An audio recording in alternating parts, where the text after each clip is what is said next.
Actions you should and shouldn't take on social media to reattract your ex after the breakup. Hey, I'm Coach Benny, and I help people get their exes back. And if you're trying to reattract your ex over social media because you're in no contact and that's all you can do since you can't reach out to them, watch this video.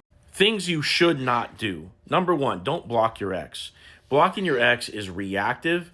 It kind of subcommunicates that you're sitting around with this little scowl on your face, being a Karen, being all butthurt, like, meh, right? Like you're angry at them.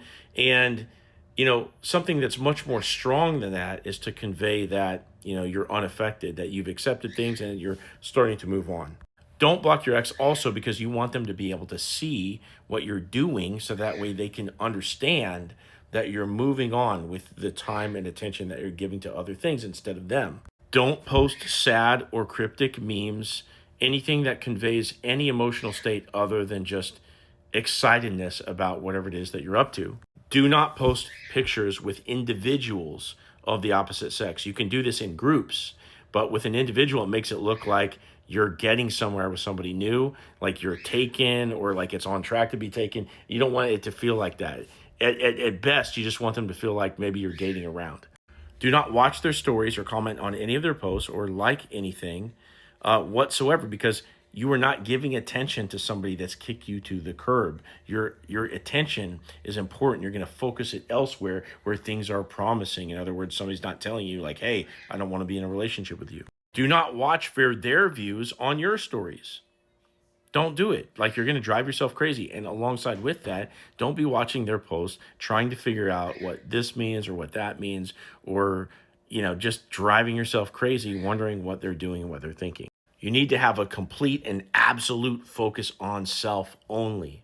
Do not try to make them jealous too soon. Don't be in like nightclubs and all this kind of thing, like right after the breakup. Give it some time for them to, process the idea that maybe you're moving on slowly so it'll feel real.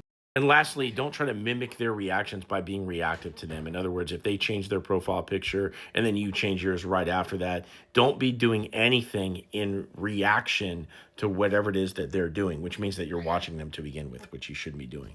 What should you do? Well, you should post anything that's new or social. These are your biggest wins, okay? Anytime you do something new where they didn't expect you to do that, maybe there's a hobby you always wanted to do, so you start doing that, start making posts about that, that's a huge win because it shows that it's plausible that you're changing. The next thing is anything social. When you hang out with friends, when you're out, and it shows that people like you, it shows that you're having fun, and it also shows that when you're being social, that you're at risk to be talked to by somebody of the opposite sex. And there's this subtle danger to it that's not exactly jealousy inciting, but at the end of the day, it kind of does that at this really low level that they won't notice. Post anything personal development oriented. So when you make money, when you read books, when you, we already covered the social and the hobbies oriented stuff. Anytime you do something that's bettering yourself, leveling up, don't post that you're going to the gym every day, but like if you hit a PR in the gym, that's great. Share that. You want to show that your life is independently cool, fun, and happy. You didn't want the breakup, but you've accepted it and you're starting to move on. All your actions should be congruent to that saying right there. You didn't want this, but you've accepted it, you're starting to move on. And by the way, since you've started, your life is really cool and they're missing out on the party. Now, if you want my help getting your ex back, look at my profile, click this link, set up a call with me, tell me your story, and I'll give you a step-by-step plan to get your ex back.